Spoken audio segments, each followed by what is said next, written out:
Welcome to Truly, Truly Tenay, where I offer a life-giving perspective on complex illnesses. With me today is Valerie Morris, a book launch marketing strategist who's been navigating her own complex illness healing journey in the area of fertility. As part of her journey, she launched the IVF and Infertility Meditations podcast so that she could help herself meditate on healing thoughts. Unbeknownst to her, others saw the immense value in her self-therapy practice, and to date, her podcast has over 45,000 downloads since she launched it in 2022. Her story has several moments of victory that I wanted you to hear so that you can be empowered in your own healing journey. And if you're a professional in the health, wellness, or human services space, listen all the way to the end, where we will cast a vision of a better way to restore fertility together. Are you ready? Let's go. All right, Valerie, welcome to my show. Thanks so much for being here. Thanks for having me. I'd love to have you start with sharing a brief timeline of your healing journey, starting with when you first noticed symptoms. Yes, we just celebrated our 19th wedding anniversary just a few weeks ago.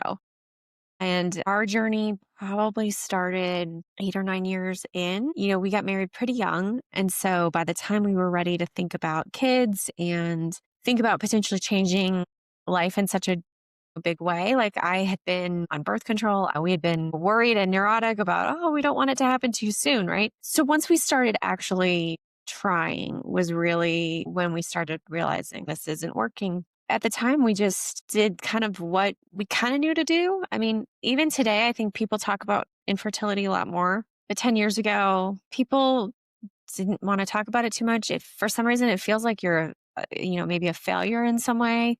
So it just feels like this embarrassing kind of thing to bring up when people around you are left and right having kids with no problems. Went through kind of what the few people you might ask are going to tell you to do. And that was just start with our OB and try some of the basic little things to help stimulate. And then once they kind of exhausted everything, it was to this point of, if you want to do something more, you're going to need to go see a fertility specialist. And for some reason, that just felt really scary.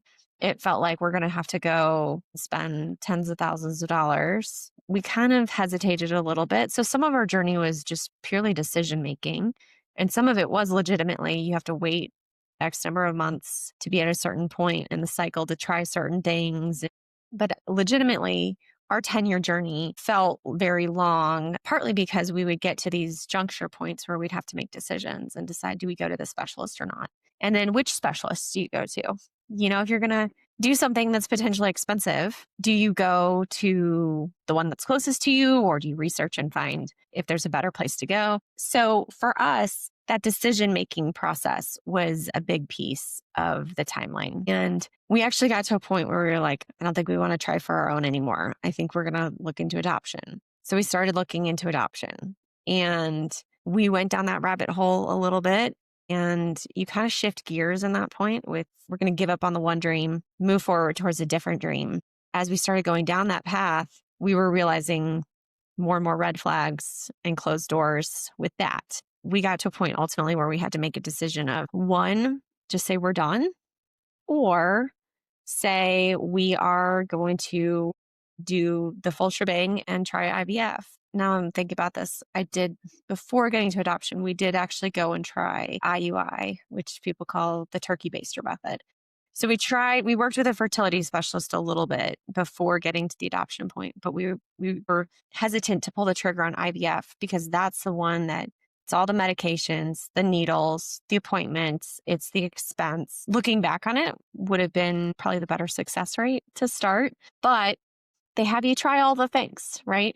But yes, we had got to another juncture point, and I just remember it took us maybe 6 months to get to the point where we were like, okay, let's go forward with IVF. Once we got to the IVF part of the process, things moved forward a little bit more textbook. The creation of embryos, the testing of them, embryo transfers, everything worked once we got to IVF.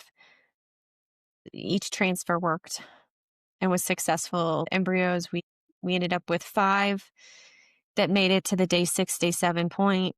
And a few of those all naturally self-selected out with genetic testing from known causes of miscarriage. We ended up with our little batch of embryos that we knew we could work with, and they worked out. One thing that was interesting in this whole part of the journey here is my husband was born with a really rare birth condition. And as a result, he's had probably 45, 46 surgeries related to that one condition.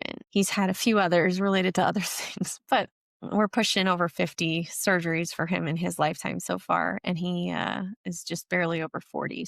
Because it was so rare, we did not know a lot of things about this.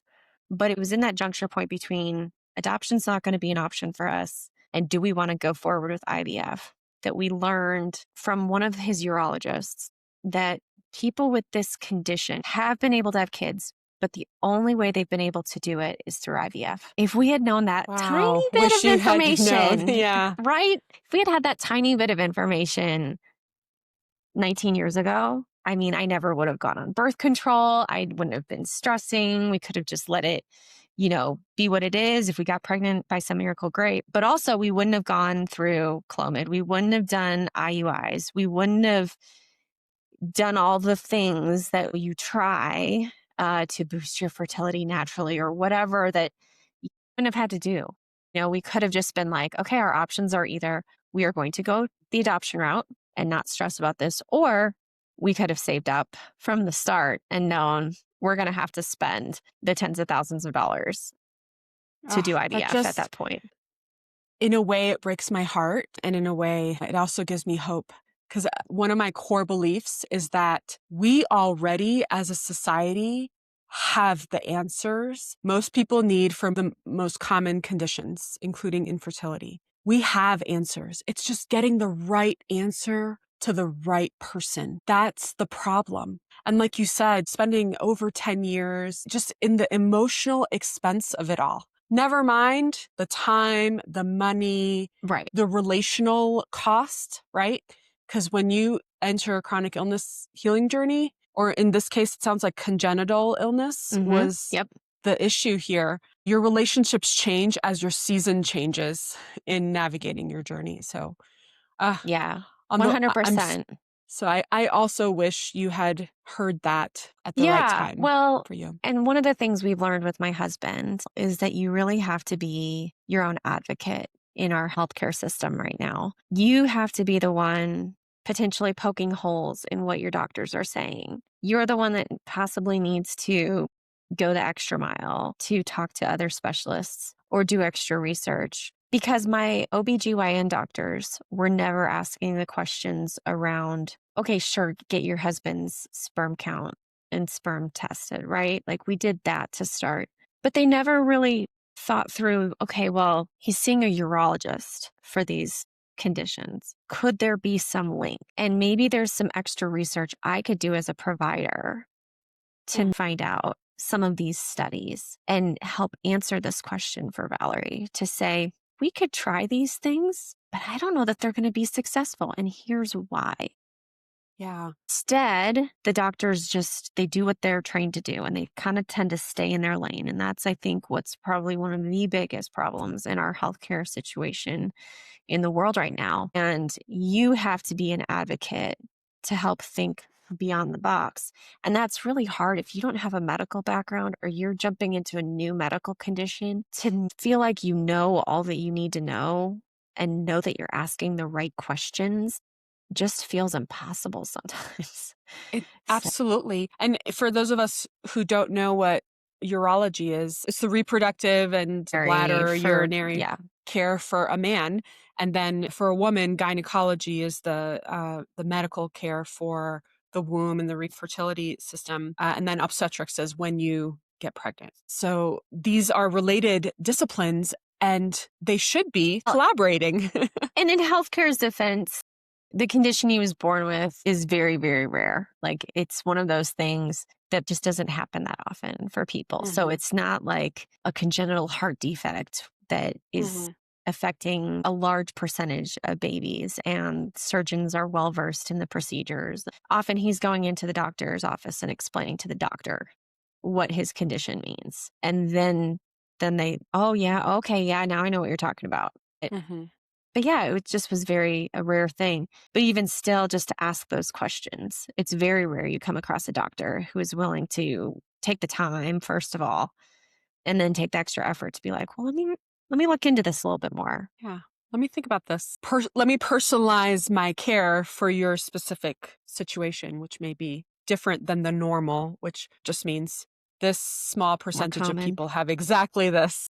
You're touching on a few things about how you started navigating your healing journey. You talked about Google searches. What else did you do to find resources, understand healing approaches, find different professionals, different products, and which ones were the most helpful to you? Sure. Google was probably the best place just because I started talking about our infertility journey about 6 years ago, shortly after we knew our first embryo transfer was successful. Part of it was just personal protection and all that. Close family knew, but there were a handful of other people outside of family that knew that something was going on. And that was because I would hear them say something or they would post on social media about something. And then I would privately DM them or shoot them a text. So I had a handful of conversations with other friends, nearby or otherwise, asking them about what was working for them, what doctors they were going to, how did IVF work for them, what was leading them to get to that point. But a lot of it happens behind closed doors. And I think that was one of the things that I realized the most in those 10 years was just how much pain is hiding behind a face that maybe looks happy or smiling and looks like everything's going great. Behind closed doors, there's things that are triggering them on a regular basis. And you don't always feel the Absolutely. freedom to express that. So once I started realizing that, hey, something's going on here and I need to find some people where I can say, yeah, me too. When I would find those people, I would gravitate onto that. Google was huge and rudimentary, but we did do some research there. Once we started, researching more and more, especially once we got to the IVF phase, my husband did a lot of proactive research with his doctors. So asking his primary care doctor, who should we go to see? Doing the Google searches, talking to his urologists about it. And all the signs were pointing to this one doctor, which I had already heard about a little bit. For myself, because my health journey is not necessarily as extensive as my husband's. I mean, I couldn't even tell you the name of my primary care doctor right now. I could tell you the name of my OBGYN. I can't tell you the name of my primary care doctor because I just don't have a lot of health stuff. I was kind of like, oh, well, whatever. Like, we'll figure this out. I don't know why I turned to this, but I ended up turning to podcasts. Hmm. And I just did a search for infertility, IVF, and I actually came across a podcast called The Infertile Mafia. Hmm. And to the two women that ran that show for however many years they did it, thank you, because I remember driving down this one road in my town. So I would listen to these episodes while I was driving, and I remember just laughing out loud, like to myself, busting up laughing, listening to these two women talking about something around having to give yourself a shot in an airplane bathroom or having to go in and get a wand ultrasound on Valentine's Day and that being their Valentine's date. I had a hot date with Wanda. I just remember like laughing out loud, listening to them just bring a little bit of levity to something that had felt Yes. so serious. Like it just Mm. felt like the world was shattering for a while there of like, gosh, are we ever going to figure this out? Is this ever going to happen? And then I found this podcast that they explained and taught a lot about the IVF process, and they both shared their journey and they would have guests on. And you can still, I think, go listen to all their shows.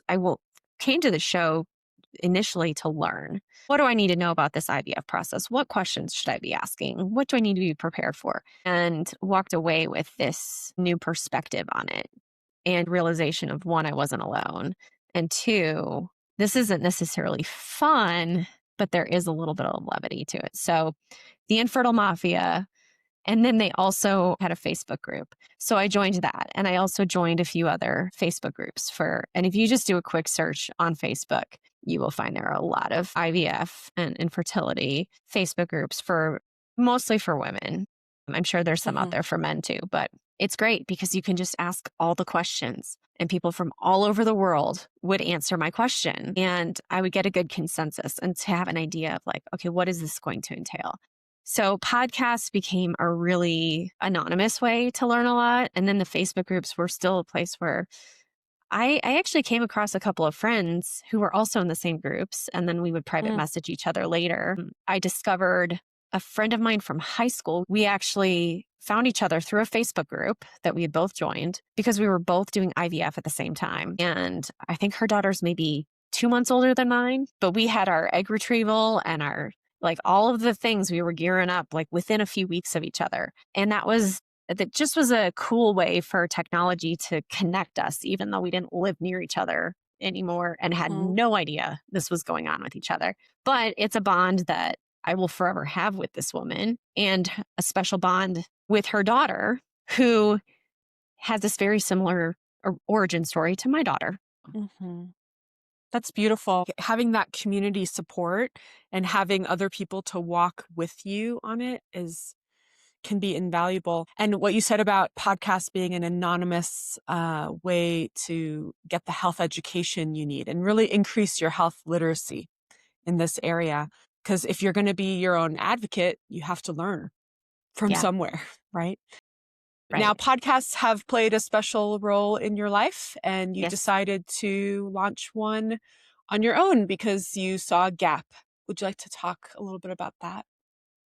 Sure. So I'm originally from the digital marketing space professionally, and that is a nice foundation for everything and how I kind of operate my day. And I've discovered a love for podcasts as a result of realizing the power that there is in having somebody's voice like right there in your earbud, right? Like you can hear them right there, you can hear their tone and get a feel for their personality. So I was at a podcast conference many years ago, and I met a woman who started a very large women's meditation podcast and now has a series of many podcasts associated with meditation for different things, for sleep, for just women in general. Like she's got all sorts of different types of meditation. And we had my daughter. We were gearing up to do the embryo transfer for my son, but each time you do it, you kind of get in your head. I mean, for us, I think when it was all said and done, we probably spent at least $40,000 between our two different transfers and the egg retrieval and all of that. Once you already have the embryo made, it's a little bit cheaper just to do that second or third transfer or whatever, but it's still money, right? And you've also been tricking your body with medication to think that it's pregnant. And so you just feel like a lot of pressure, like this has to work. So we're gearing up towards it. And my husband was traveling a lot for work at the time. I was home alone with our dogs for a few days. I think my parents actually helped pick me up from the embryo transfer, or my husband dropped me off, but he had a work meeting. I can't remember how it worked out. But either way, I was home alone during this time frame and I'm trying to relax because they tell you to relax. And I'm really trying, like, what can I do to relax? So I was like, well, I'm going to try meditation. I've done it a few times before. I really just need something to calm down. So I went on Apple Podcasts and searched for meditations for women and searching around, and they were all great. Don't get me wrong, but they were a little bit more generic than what I was needing. I was needing something that was really going to speak to the fears and the insecurities and the emotions I was going through with something that I was kind of anticipating to such a level. And I really didn't see anything there. So I decided I'm just going to make my own and I'm going to talk to myself. And so that was my form of meditation. Was I just sat there for a few hours. I think I made about 8 different meditations in one day. Each one is anywhere from like 6 to 10 minutes. They're not that long. It wasn't rocket science. It was just me telling myself to calm down. And in doing so, I was being reflective and meditative on those words. And then it gave me something to do, which I do think has a very big benefit, especially when you're in those kind of 2-week waits to see if things worked. I did just some basic editing and producing and used the resources that I had with my digital marketing work to create these small podcast episodes. They're all audio. I didn't do video. They're very simple. No elaborate show notes. They are not interview style. They just were very simple. But I put them up and I scheduled them and I literally forgot about it until I came back in the fall of that year. And I just happened to look at the stats. And I was like, there's like over 5,000 people who have downloaded these in a lot of Wow. countries. I was just kind of blown away. I didn't tell my husband I made these. I didn't tell anybody I made these. I just put them up and put them out there. And, I used this really creative name called IVF and Infertility Meditations that was, just, it's The name is so, everything. yeah, it's so boring and bland, but at the same time, it's exactly what people would be searching for if they're searching for a meditation around infertility or a meditation around IVF. So then the marketer in me was like, okay, I'm curious about this. And it also was around that time that I ended up in the hospital, traumatic third trimester with my son. And so I had this season where I was like, let's do something to distract myself and calm myself down because this is really stressful. So I recorded another batch of episodes and let those trickle out a little bit after around the time he was born, late winter, early spring of 2023. Around that time was when I actually shared with people. I had this podcast, even though I told some people about it, most of the growth has been organic. I've shared about it a couple of times in some Facebook groups, but really no marketing at all. Last I looked, we're just shy of 45,000 downloads in over 120 countries. And it's just been kind of crazy to see that my self-talk is able to encourage somebody else. It's been a nice way to turn some of what had been very painful into something positive.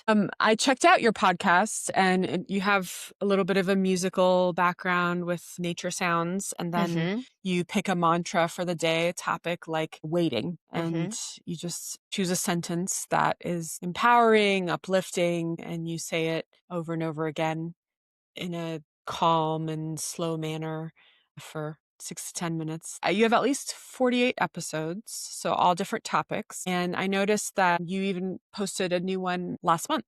Are you Yeah. continuing to create these? I still create them. It's one of those things because it is a passion project. It is not always the top priority of the week. I've got now 2 kids, which I'm really grateful for. I work full time, got my own business, and some weeks I just can't keep up with doing it on a weekly basis. So it has been sporadic, but I do put some out. I recently came across a really good book called In Rest by Justin McRoberts. And as I was reading these tiny, simple poems, I said, "Oh, these would make really good meditations." And so I reached out to him and I said, do you mind if I do these on my podcast? And he was all for it. So I tend to be the kind of person where I will kind of keep a running list of ideas. And then I typically batch record 4 or 5 meditations and then let them roll out. But yes, I have continued to put them out there. And it's interesting because even though I have kids, it doesn't mean that the pain is gone completely. Yes, the ultimate goal was to be able to have kids, right? But I still get triggered from time to time. And I still have those moments of kind of a flashback of like, oh, yeah, I remember that feeling. And Oh, yeah. so it's helpful for me when I do have those feelings to tap into that because then I know, yeah, that was a feeling that I experienced a lot during those 10 years or so. Even talking to you today will probably bring up memories of moments where I felt a certain way or wanted to feel a certain way and couldn't. I do try to turn back to it, but I think every time I share about our story, I inevitably have 1 or 2 people minimum reach out to me in that private message or text message because it is one of those things that I think a lot of people still suffer very much by themselves. It's too personal or it's too painful to talk about it with somebody else unless they know that they have been there before as well. So Absolutely. every time I have that kind of encounter, it's just a good reminder of how this can still help. And these are written and, with the framework of somebody going through this journey here. But a lot of the same meditations and thoughts are really relevant to anyone who's in a season of waiting or in a season of unknown, a season of hoping. And I still find a lot of self therapy, even though I am not actively trying to get pregnant like I had been. I think there's something really powerful about going through an experience with someone else who is also going through the same experience. In the Army, we used to call it share the suck or something like that. Like Yeah. when you experience a difficult situation with someone else, there's a bond that forms. Sometimes it's a trauma bond, not ideal, but Other Right. times it can be a genuine healthy bond. By you recording while you were going through that, there are people who can connect with you as they're going through that. But then there's this other piece where there's something really powerful about having someone who's been victorious in an area speak over you. And this is my spiritual side coming out, but someone who's been where you are and they're on the other side, and they can speak from this place of victory and overcoming and presence and power. We have so many subconscious ways of processing people's voices and pictures and stories, and just being surrounded by that can also be really important for people and helpful in their Yeah. healing journey. So I love that you have both batches of meditations, because some people need someone to go through it with them right now. And some people need an elder, in a way, to say, I've been where you are and I've Yeah. succeeded. And that means you can too. Yeah. I'd love to shift to kind of zoom out and have a little bit more of a meta look on navigating a healing journey. You thought you were infertile or something, but then it turns out the root cause was probably your husband's congenital illness. But these kinds of complex illnesses, like chronic illness, like congenital illness, like developmental illness, they tend to affect multiple parts of a person's life. And I would love to hear to what degree a holistic healing approach worked for you in your healing journey and possibly in that of your husband's. Now, in Benes companies, we use our 7-part wellness model to discuss wholeness, which we define as both healing and maturity. These 7 parts we define as a person's source, which is like their higher power. Some people call it God or universe, humanity, as well as their human spirit. Then their soul, which some people call their mind and their heart, conscious and subconscious thoughts, their body, which includes their brain, their emotions, their reproductive organs, their environment, which can include their surroundings and resources, their community, which can include family, friends, coworkers, and their impact, their professional pursuits, personal pursuits, societal legacy that they want to leave behind. We are passionate about trying to get people to zoom out and say, okay, yes, I might have a problem that's presenting in my body, but the root cause might be somewhere else, or that the cure might be through targeting some other parts of my life, and then they can come together to generate this snowball effect. So in your case, infertility presented as a problem in the body. In this case, it seems like your husband's body. Did caring for some other part of your 7-part person or his 7-part person improve your fertility? When we got to the IVF point in our journey, I had the mentality of I'm going to do everything in my power to make sure that this is a success. At the same time, knowing, and I think this is really important, of knowing like there's only so much I have control over and I have to kind of let go of some of it. But there were a few things that I did specifically. I read It Starts with the Egg by Rebecca Fett. And that book was just really helpful to think about and just understand some of the biology and chemistry that's happening with egg quality on the female side. My doctors never told me the basics. You know, they're telling you to eat right. Okay, well, what does that mean? So that book really helped just to think about kind of decreasing my exposure to toxins and just giving my body the best chance it had to a good contribution in this group project, right? Mm-hmm. So I think I took a prenatal vitamin, even though I wasn't pregnant, but in preparation for that.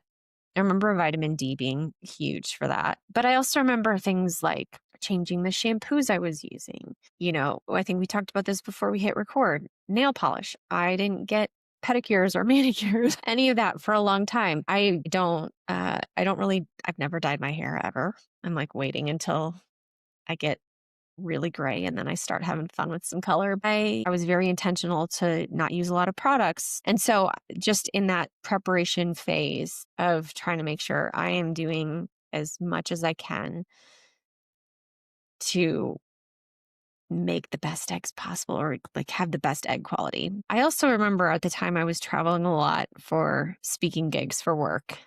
Because we hadn't had kids, I had just thrown myself into my career. And so I was doing a lot of things at conferences and trainings and hopping on planes.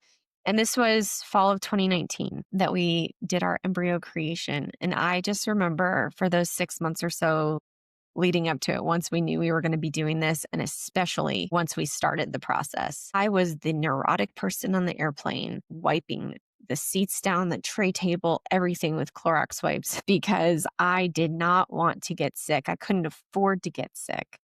Right. And then the transfer for our daughter was actually the week the world shut down in Mm. my state. We'll get back to that conversation in a moment, but here's your 15-second invitation to head on over to tenaybenes.com, where you can read my blog, preview my new book, Heal or Die, and check out my speaker availability. I look forward to hearing from you soon. We had to sign a special waiver to say we still wanted to go ahead and do this because we were so far along in the medication process that they allowed us to continue, but they were not starting anyone new in Mm. any IVF protocols at that point. So we, it was this like whole decision of like, are we going to go through with this? I mean, we've already spent a lot of money to get to this point on medications, what do we do? So we ended up doing it. Well, then I was pregnant for the first 9 months of COVID. And so I was super OCD about germs then. It was great. I went 3 years without being sick with anything. It was phenomenal. But there were some things that I just, behaviorally, I just set myself up for, I could be that neurotic now, but with a 3 and a 5-year-old, it's a little difficult. Back then I had a little bit more control over my environment. And so I was very, very particular about that. You Yeah. And mentioned then, you yeah. mentioned air travel. I just want to interrupt. Air travel actually has really high electromagnetic radiation exposure, Okay. and babysafeproject.org talks about how electromagnetic radiation exposure increases the chance of miscarriage up to 3x. And they have Interesting. all of these scientific research studies. It's really not commonly known in like pop culture, but we're talking about it. And if Oh, someone's listening to interesting. this right now and you're trying to get pregnant or you are pregnant, that's another thing, like keeping cell phones away from your belly. It turns out that the world shutting down Uh-huh. um, Yeah, as soon as you got pregnant is I didn't go actually anywhere. very protective to your belly for someone who's traveling a lot. Yeah. How interesting. Yeah. Yeah, the other big thing that I did, and I only had to do it with my daughters, was the blood flow to my uterus. When you do IVF, you end up going in almost every other day or sometimes daily as you get really close to when they're trying to figure out what's the right day to implant the embryo. And my first gear up actually got canceled because my uterus lining was not thickening up. And so they ended up having me go see an acupuncturist and have electroacupuncture done. And I think I went 3 or 4 times. And the whole goal of that was to increase the blood flow to my uterus. That one was interesting because I did acupuncture post transfer. A lot of times they will offer it in a clinic right after you have your embryo transfer, you have acupuncture and then you go home, or you go to an acupuncturist that day and then go home. I did that with both of our embryo transfers. This was before the transfer procedure. They had me go get acupuncture done.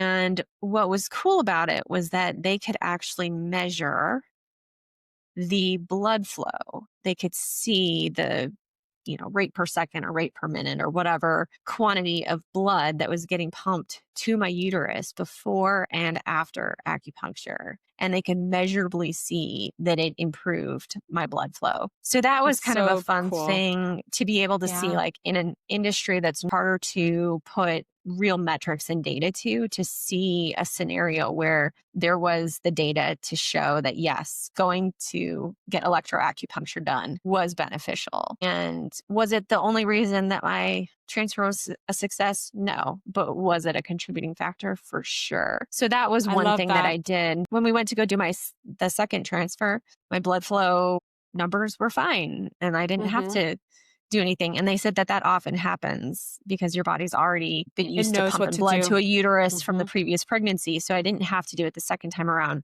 But it was an interesting thing the first time around to do that. And I think it opened the doors for other things because since having my kids, I'm a lot more open to different concepts around Eastern medicine and more natural approaches to things that are not necessarily true Western medicine. I found success with hypnotherapy and other modalities that I might not have ever considered. Yeah, because the basis of acupuncture is to use metal needles to essentially change the conductivity of your body and getting energy flowing through your whole system. Because a lot of people don't know this, but we are a bioelectric machine.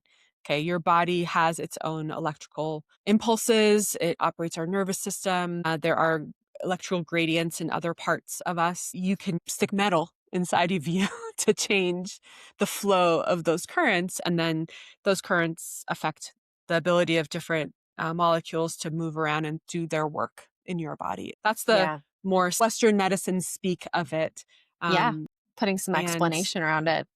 it's the basis of traditional Chinese medicine, TCM. So if you're interested in acupuncturists in your area, if you look up Chinese medicine, you might find some. Now, I wanted to dive into some other parts. So you talked about improving your environment, your surroundings, your resources to Yeah. make sure that you were getting the best egg possible. You talked a little bit about your community in terms of connecting with people who had been there before or Yeah. uh, were going through it together. You even talked a little bit about how this experience shaped your impact to the degree that you wanted to have a positive impact on other people through this meditation, through sharing your story. And then you also talked about health education. So improving your literacy, learning, reading books, listening to podcasts. So that's in the soul area. What about spirit? Or your source? Was there anything spiritual or anything with your higher power that you felt affected your healing journey? I am a Christian, and I honestly, there's been a lot of things happening just in the church in America in the last 10 years with leadership in churches, or I even heard about another scandal today before we recorded of another very respected Christian authority influencer type of person. There's definitely a level of mistrust that I personally have had. So I find myself gravitating towards the voices that maybe have deconstructed things a little bit more. When we were going through infertility, this was all happening kind of at the same time, but we just happened to be going to a smaller church, which in a lot of ways felt a little bit more authentic and a little bit more insulated from some of the pop culture leadership dynamics that are happening even to this day in the church in America. But we were at this small church, and it was blatantly obvious every time somebody was pregnant or having a kid. And as the female in our dynamic here, I was the one that was getting the invitations to the baby showers and the invitations to be on meal trains, and the one standing around talking to people or going out for coffee and having people share their happy news. And it's not that I didn't want to be happy for them, but there were times where I physically, like, I just couldn't be happy for some people. It was very painful to just be caught off guard or just having it shoved in your face every single time you went. So, like, I would go to church and be distracted because I was so triggered emotionally through my journey. I think what's interesting is, like, it doesn't have to be fertility. There are people walking in and out of churches every day that are walking through really serious stuff, and they can't talk about it yet. It's maybe not appropriate. Maybe there's still too much in the middle of it. There's just so many reasons why we just can't. And for some reason, at the time, church felt like the least safe space to be in. What was interesting about that season of life, and still feeling like there's a level of distrust with what churches are safe to be at and what Mhm. voices are safe to listen to, is the focus becomes so much more on Jesus. The focus Mm. becomes so Yes. much more clear on, what does God say about this? Where is God in my journey? Not being tied up so much in kind of the red tape of religious activity. When you are walking through something that's so raw, Yes. sometimes it's almost more clear that God is right there with you. And I really felt that a lot during this time frame. And it's so easy when life's going well to feel like, I got this. I don't need anybody else. I don't need a higher power, carrying me through. We, when things get hard again, we realize, oh gosh, that was foolish. And he was carrying me through the whole time. I just was too foolish to pay attention. I know I was more aware of it in that time. It's And it's yeah, it's sad, but it is what a lot of people are seeing, that spiritual organizations, and I put that in quotes, are much more like community centers. The average church does a lot more community center work than it tends to do spiritual work. And spiritual work meaning helping a person connect to their higher power in a direct relationship and receive personalized, individualized guidance for their life. And then supporting them in that. The upside of going to churches is that you have kind of a built-in friend group when you need a meal train or when, you're having a baby shower. The downside is if you go and you say, hey, we're thinking about adoption, very few people say that might be something that you're being led to by your higher power. Instead, they just give all their opinions and they talk, talk, talk, talk, talk. And they tend to not be very emotionally intelligent about how hard a decision you are trying to make right now and how painful it can be. In your case, you decide to, knock on some doors and you saw closed door, closed door, closed door. And that's a spiritual concept in the Bible anyway, of like yeah. knock on the doors and open ones walk through and the closed ones Hmm. turn around and knock on another door. When you mentioned about gravitating more toward deconstructed Christians, people who are separating maybe the culture of church or the religious traditions that we have grown up in Western European organized religions and separating that from the spirituality of Christianity and the meat and potatoes of it, because Yeah. it can look so different in different countries. Christianity can look so different in different people's lives based on who they are, where they're coming from, where they're going, what they're walking through right now. So I love everything that you said. And I'm also sorry that you had that painful experience to learn what you're learning right now. Yeah. Well, and even in the moment then, I could recognize that they weren't trying to be malicious. No one was intentionally trying to be triggering or to flaunt anything in front of somebody else. They had no idea. They were just going about just our everyday culture. Once you've experienced a level of hurt, you are more aware Yeah. of things, which is You why have radar. yeah, I mean, even to this day, I'm very conscious about how much do I talk about my kids? How much are they a part of the identity that I'm putting out there to the public world? When we announced on social media that we were pregnant, it was very clear in that announcement. If you've been part of it, you could read between the lines and see, oh, I know the journey they went to get to this point. This isn't just some, oops, we're pregnant, posting and excited about it. It's no, that there's some weight to this announcement. It's kind of fun when you do IVF, or at least with our clinic, I could take pictures of the screen that showed the embryos. So I've got the pictures of my son and my daughter as embryos, and just being able to share stuff like that. And even being able to do this with you today, when this goes live, to be able to share this with people and for them to remember, like, oh yeah, I may see Valerie put these like fun pictures sometimes of her with her kids, and I might feel this longing or this pain about what I might have missed out on or feel like I'm missing. But oh yeah, there is some struggle there. And I think we all kind of connect with that. I mean, I have friends who have lost children who have been born. I have friends who have miscarried very late So into the hard. pregnancy. I have people who have lost parents who are adults. I haven't gone through any of those things to this date, right? But knowing that they have, and knowing that they have walked through a certain level of suffering, if you will, some process of grieving and healing may not be the same, but we still have that commonality that we have suffered through something. We have walked through some sort of journey of healing, and we're somewhere on the other side of it. And Yeah. so I have some camaraderie with other people, even if the experience isn't the exact same. I have experienced and seen that in myself and how I'm showing up to people. When my best friend from college tells me she's pregnant, I can be thoroughly excited for her. Even though I was in the midst of this journey, I remember being thoroughly thrilled for her because she had lost a child prior. And I know the strength of what she walked through. So there's a lot of awareness there that happens, I think, for anybody who's walked through something. And the more we share about it with others, the more it's easy to pick up on that with someone. Yeah. But when we have no idea, it's easy to just be like, They got it all figured out. The truth Yeah. is, very few of us have it figured out, and very few of us have had this like untarnished life. But I always social talk media about tends to people's, yeah.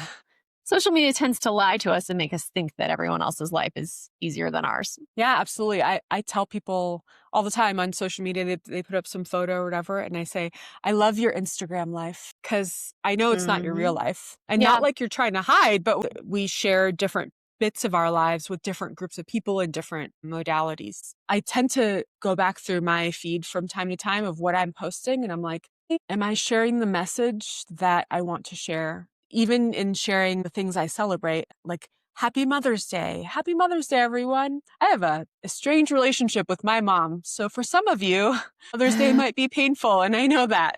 And I had an infertility journey too. So for some of you, it might be an unfulfilled longing. Mother's Day might be painful in that way. And then for some of you, it might be a victory. And for some of you, it might be a surprise, an unexpected blessing, something you did not have to fight for, but you're going to fight for something else that you long for and that's important to you or someone you love. It does refine us. And I wish there were more churches where this level of sharing was welcome and safe and normal so that church could be a place of support and of transformation, not just what it is right now.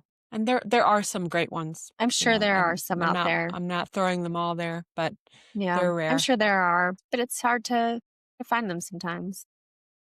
It is. And, it's hard to even know that they exist. I mean, take it outside of the church context. I mean, people still don't talk about this very often. It's starting to become more and more common, but it's not just something you strike up in the break room at work. Yeah. It's not something that people can see. And so it's definitely one of those things that it's harder for people to even know where to get the resources. And so I think that's why those Facebook groups were a lifeline to realize, gosh, there's Absolutely. tens of thousands of women in here. And some of them are like me now where I'm still in them, but I'm not active in them. I'm not actively Hmm. going through IVF, but still to just know like Not this alone. feels like I'm alone because I'm the only one in my friend group who's dealing with this, but I'm not alone. It's very comforting to realize that. It's beautiful. Yeah, the internet, I think God created it It's got a just for lot of moments like that. flaws, but it's got a lot of great opportunities too. Yeah, it's what you use it for. Well, I'd like to take our last turn in the conversation. Having gone through this experience, I'd love to cast a vision together for what a better care continuum can be for someone going through their own fertility journey. I call the care continuum the health, wellness, and human services space because wellness services and products and everything, they help you prevent illness. And then healthcare helps you respond to illness and hopefully get out of illness back to wellness. And then human services supports you while you are not your full self. So human services can include like disability services, at-home care, people doing respite care, depends on the type of situation you have. So when you look back at your experience, the doctors you went to, how you navigated your journey, how long it took, the 10 years that were lost, and if you had the power to magically reshape the care continuum, how doctors work, how insurance works, how technology or media or the internet work or Facebook groups or whatever comes to mind. And if you had all the time, money, and help in the world, what would an ideal healing journey look like for someone seeking to restore their fertility? Gosh, I mean, I think the insurance coverage and the cost, if that could be diminished and made easier, that would have been great. You said you spent $40,000, I and that think is not so. accessible for Yeah. people. I think it was it had to have been close to that by the time it was all said and done. I think the first round was somewhere between 25 and 28. And that was to create the embryos and then do the transfer. We did a frozen transfer. So we did the egg retrieval, create the embryos, and then we sent them off for genetic testing. And then we do a frozen transfer where they essentially thaw the embryo the morning of and then transfer it to your uterus. So for us, we were like, well, if we can pick when we're going to get pregnant, let's make sure it's not in August or September because my husband loves to do bow hunting. It's like his favorite thing in the world. And I'm like, I don't want to have a newborn and have him feel like he's missing out on life because of this. So we scheduled it. We were originally going to try for February, which would have been a November baby. But because, like I said, my uterus wasn't cooperating, so it got pushed to my next cycle. So in March, we ended up doing the transfer. She was a December baby.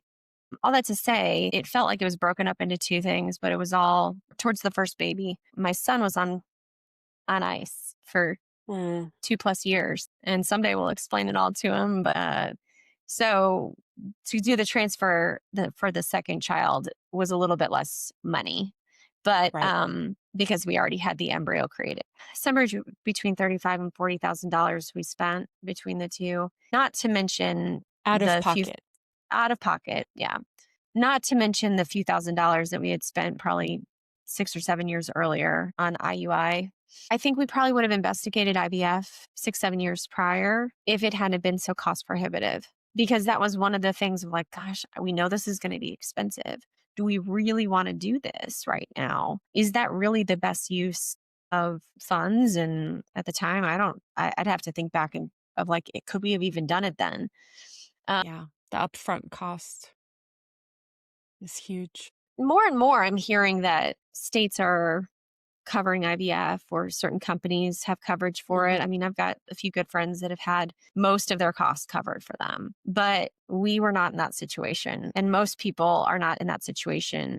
We were in like a information meeting at the start of it Hmm. with two other couples. One had flown here to Colorado from Chicago, and one had flown overseas to come work with our doctor. And I hear that all the time. I hear people flying to other countries to do IVF in other countries because it's cheaper. And then the other people that have not had success flying here and working with our expensive doctors just because they want success and they know that they've tried everything else. I also know many people who have done IVF, the embryo creation part, they've done that 3, 4, 5 times Yeah. because they just didn't get the embryos or the egg quality that they needed the first time around. And I'm really grateful that didn't like the first time was enough for us. I hear those stories and I know it's expensive. There's just so much wrong with the costs of healthcare in our country in Yeah. general. And I think if we could figure that piece out, it would probably make IVF more affordable, even if it's not covered by insurance. And then I think if they could figure out a way to seamlessly make it for the getting the medications, that was one thing that was a really big hassle. I remember I personally had to call around to all these different pharmacies and research pricing and then place the orders. And of course, it's all out of pocket, which felt like a part-time job. There were a couple times I had to drive an hour to go to a specific pharmacy in town because I get so far along in the cycle where they realize, oh, you actually need a few more doses of this. And I don't have time to order it from an overnight pharmacy. I have to go buy it that day. When you're trying to work full time, that really becomes prohibitive to Yeah. be out managing, trying to get medications. So I have a lot of sympathy for people who have to manage reorders and ordering specific medications, medical supplies. Our world does not make that easy. And I experienced that firsthand being the female in our IVF journey, but I've seen it with other people in other conditions. The other thing that comes to mind is like, I feel like the OBGYN, obstetrics, gynecology space, if that could be somehow streamlined to not just be so linear in you need birth control in this season of life or you need hormone therapy because you're now in menopause. I mean, as I'm staring down perimenopause, hopefully way off in the horizon, but who knows? I've started researching to be a better advocate for myself because there are so many stories out there where the doctors really don't have No, a huge nothing. clue. And you have to Yeah. be the one saying, this is what I want to do, and here's why. And essentially just getting the doctor to sign off on it. That specialty, I feel like, has a huge opportunity to offer like a coaching scenario where it's like, hey, we're gonna coach you on nutrition. We're gonna coach Hmm. you on what hormones do and why they do it. So Yeah. here are your different options, or here are some other specialties like acupuncture that could help you that are not what we do, but here's how and why they could be beneficial. I know from working in a doctor's office years and years and years ago, they have to get people in and out so It fast is an to make industrial money. system. Yep, Yeah. industrial process. And so they're not really looking out for you. And it's not that they don't want to, but they probably can't, or they would go out of business. I just think there's a lot of things kind of that need to be solved. But I think if there was some sort of like coaching through line that takes you from this phase of like, hey, I'm not sure I want to be pregnant yet, to how do I best prepare? Not whether you have kids or not, but like, how do you You want prepare your body for options. menopause? Yeah. And what does that look like? And what should you be doing in your 20s versus your 30s versus your 40s versus your 60s? Like, Hmm. that would be amazing. And I see some of those conversations happening, but none of them are in the healthcare system. They are all Yeah. Not happening from OBs. outside. Yeah. Yeah. Not from They're OBs all or happening gynecologists. Yeah. outside, or they are OBs, but they're not practicing OBs anymore because it just doesn't jive with how you practice medicine in our world. And they So, become health coaches, and they're the exactly. ones who then have to find a different way to make money through books and YouTube. But I think what's hard about that, and I think this was one of the struggles with coaching in general, is it's like, how do you know that coach knows their stuff and is trustworthy? Yeah. What are the Maybe health that's just outcomes? maybe that's just the millennial in me that has trust issues with the world. But um, I think in our And if world it, we have to vet things. And, if it was already ingrained in the health system in some way, it's like, well, okay, so and so already vetted it on one level. So I can at least start from less Mhm. skepticism towards someone and more level of trust versus having to go do the research and find a coach, vet them, Which is where, yeah, decide from it. certification. So certification processes is what you're talking about. And there are organizations that create like life coach certifications. So you know that they have at least a minimum set of skills, but are there health coaching certifications? And I don't know about that. I do health coaching to people. I've walked out my own chronic illness healing journeys. Mine are, I've got lots of comorbidities and have overcome a lot. Mine is not certified, but I happen to have a biology degree in pre-medicine, and I Mm, have half a psychology degree, and I have research skills, and I can evaluate sources, but the next person over might not have those skills, right? And yeah. so I found out about this last week through speaking with someone. In this case, this woman gave birth, and her child was born with a congenital illness, and it was very complex. Like, there were breathing issues and heart issues and Mm, lung issues. And so her insurance company assigned her a care coordinator right away. And that person's job was to help her navigate the system. Now, why in that case did the insurance company pay for a care coordinator, which is essentially a coach, right? To say, first you need to go to this kind of doctor, then you need to go to this other thing, then we hmm need to get you respite care, then you can qualify for disability, right? Why did they pay? Because it saves them money, right, in the long term. And it increases the health outcomes of their patients. If they did that, if they covered health coaches, it could also reduce their expenses and increase the health outcomes of their Yeah. clients, right? Because health coaching, coordinating the care. When do you go to an OB? You have a urologist in the picture. Oh, there's a gynecologist and they're separate. Or you want to do a midwifery thing. Oh, you have this condition, so you need to talk to a functional medicine person about your nutrition. Who knows how to integrate those things? There is not currently a specialty that does that.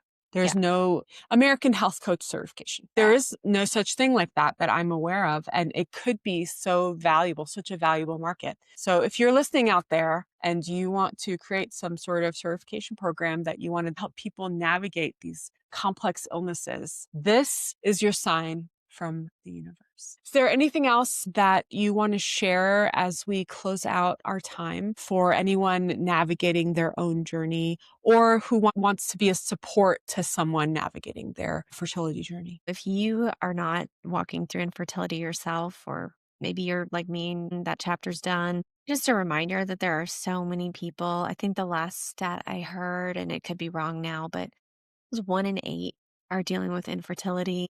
So, so when you're walking around and you're making comments or jokes or thinking about making that April Fool's joke that you're pregnant, I mean, just be aware that there are a lot of people suffering silently about things. You just don't know what somebody is walking through. And for those that are walking through it, just know that you're not alone. I've been there. Worst case, go listen to the Infertile Mafia, go join a few Facebook groups, and you'll discover that there are a lot of other people that are out there and a lot of other people that are willing to answer questions. This community is very open to sharing experiences, very non-judgmental, just very open to trying things where, you try all the things, right? So just know that you're not alone and that there are people out there. When I share about it, it's not necessarily assuming that the people on my particular feed are going to resonate with it. It's to share it with someone they know who is walking through it. I've been connected to so many strangers through this journey,